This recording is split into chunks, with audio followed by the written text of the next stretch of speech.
address, if you will, illegal immigration. And what's happened with other states is Alabama's law is being challenged. We know what's going on in Arizona. We saw the legislature here pass tougher illegal immigration crackdown here in the state of Georgia. Address this from the national standpoint. The feds are alleged not to be doing the job of deporting and going after illegal immigration. We'll try your microphone now. We're going to try it again. Is it working? I don't think so. I apologize. The immigration is a huge issue. It is a huge issue because the United States government has abdicated its responsibility in enforcing immigration. I want to pay tribute to Senator Chambliss for a minute, and I appreciate the kind words he said about me, so I'll pay him back for a second. But he has been a yeoman worker on behalf of immigration, understanding securing our borders first is the predicate for having a workable guest worker program for the agricultural industry and the employment industry in America. We have a three-step process. Process number one is we need enforcement on our borders, part of which is investing in a biometrically secure visa. There are 43 legal ways to enter the United States of America. Every one of those visas is a paper and pencil visa. If we had a biometrically secure visa like we have on passports now, where a retina scan or a fingerprint acknowledges that the person with the visa is the person who's holding it, you end illegal immigration because there's no place to hide with a false document. That's the federal government's responsibility, and we're working hard to do that. Secondly, you need ideas that cause people to make the right decisions when they come to America. Saxby had a guest worker program that was a great idea, 10 months in, 2 months out. That causes someone to come and be able to work in our fields and our farms, but go home for 2 months so they don't establish a residency year-round. That helps promote exactly what you want, a guest worker who is legal. As long as we put off dealing with this problem in Washington, states are going to be forced to do nothing else other than what Georgia's done, Alabama's done, and Arizona's done. And that is react to the human cry of Americans who see people they perceive to be illegal, sometimes they are, sometimes they aren't, in our court system, in our judicial system, in our public schools, and in our nursing homes, and in our emergency rooms. We need to get it right, and it's Washington's fault. We need to work hard to see to it we enforce our border, but we have a legal flow of immigration coming to this country to meet the demands of American business. Thank you, Senator. Congressman, if you'll follow up, your view on the illegal immigration. The activity that Georgia has undertaken is solely because of a failure of the action of the federal government.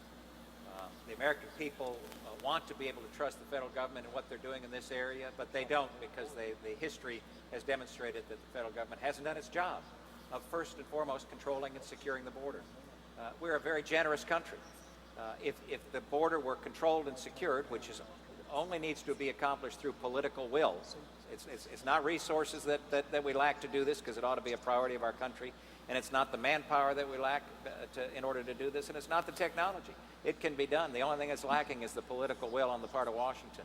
Once that happens, then the debate about the level of visas and the number of individuals that we would want to come here legally changes completely.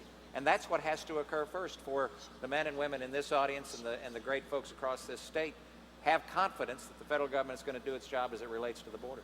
Very well. We're out of time. I wish we had more time. I'd like to keep talking to you all afternoon, but these folks got to get back to work. We do have time for some questions here this afternoon, though. And if you have a question for Senator Isaacson or Congressman Price, this would be the time to ask that question. Yeah.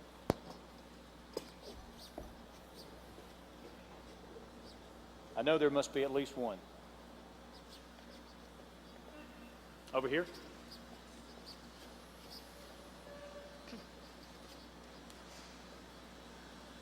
Yes, sir. Hello. It's not what jobs in the economy. Senator, Congressman, what the status of the free trade agreement? Okay, Senator Isaacson, you want to tackle that? Free trade agreement is the question. I really appreciate your asking the question, because one of the most important things America can do and Congress can do is to pass the Colombian, Panamanian, and Korean free trade agreement. Just to Georgia alone, the Korean free trade agreement for our beef and cattle industry will be a $1.5 billion increase in business. We need to be sure that American products are no longer taxed and tariffed out of competitive value in these countries. Right now, we're not on a level playing field. The President has said on 2 or 3 occasions, including his State of the Union speech, that he wanted to bring the free trade agreements to the floor, but he hasn't done it yet. The last night we were in session, we did reach an agreement on trade promotion assistance and the 3 trade agreements, where there will be some votes on all 4 of those things this fall.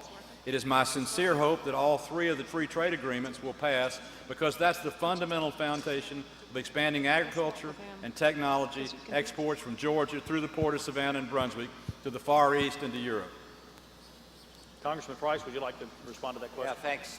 This is so incredibly important. These aren't just free trade agreements. These are export opportunity agreements, and that's exactly how they ought to be seen. Because these 3 agreements will create hundreds of thousands of jobs for Americans and result in billions of dollars of increased businesses for American businesses, thereby creating the increase in jobs. But this is one of the areas that is so sad when you look to Washington. These agreements have been ready for over 4 years. And all it takes is the president to send the agreements up to the Congress and have them be adopted by the United States Congress. They've already been negotiated.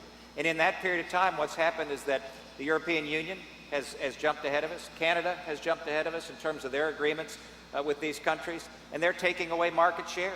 And so once again, you see Washington in action that is resulting in a tamping down on the ability of our economy to work. So as Senator Isaacson said, we think we have an agreement now to be able to bring these bills to the floor, the agreements through committee and to the floor, and I hope that we do that in very short order after we get back in September.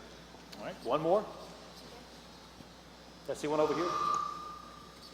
Okay, back here, I'm sorry.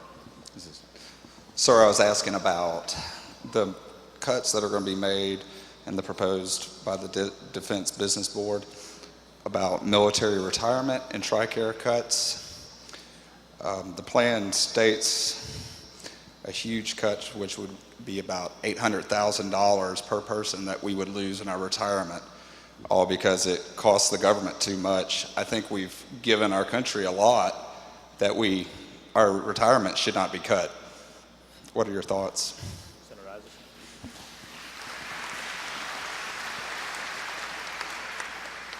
Well, judging from the response to your question, I don't think anybody in this room thinks that your benefits should be cut, and I don't either. As a member of the Veterans Committee in the Senate, I spend a significant amount of my time on veterans issues, and because of the tremendous growth of veterans, because of the last 2 conflicts in Afghanistan and Iraq, the United States of America owes at the very least the commitment it made to those soldiers when they volunteered to fight and protect this country. I know of no program being recommended in Washington, nor have I heard the words uttered that federal retirement for our veterans should be cut or that TRICARE should be cut. The single subject that raised the question on TRICARE, as you know, veterans are in tiers based on years of service, based on economics and other things. There was some talk of co-payments on pharmaceuticals for level 6 and 7 veterans. Other than that, I know of no expense that's been recommended. I know of no cut that's been recommended. And I, for one, am not going to let it happen over my dead body. I can promise you that.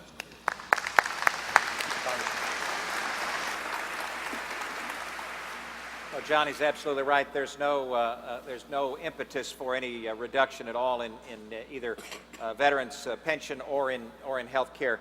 Where we have had a problem, however, is that TRICARE is tied in many ways to the Medicare payment formula for providers.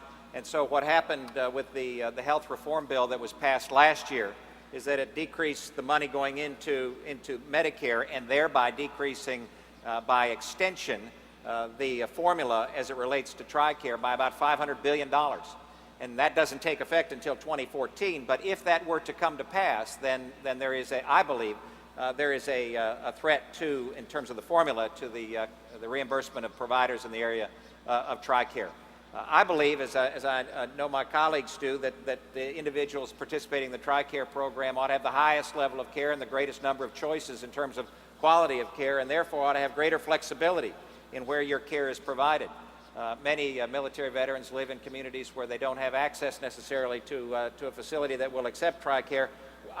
We believe that it ought to be expanded significantly so that the private sector can pick up some of that significant slack. Again, there are wonderful, positive ways to solve these things if we don't always look to government to do it. Thank you, Senator. Thank you, Congressman. We appreciate your time today. Thank you. Very good. Thank you so much. Good job.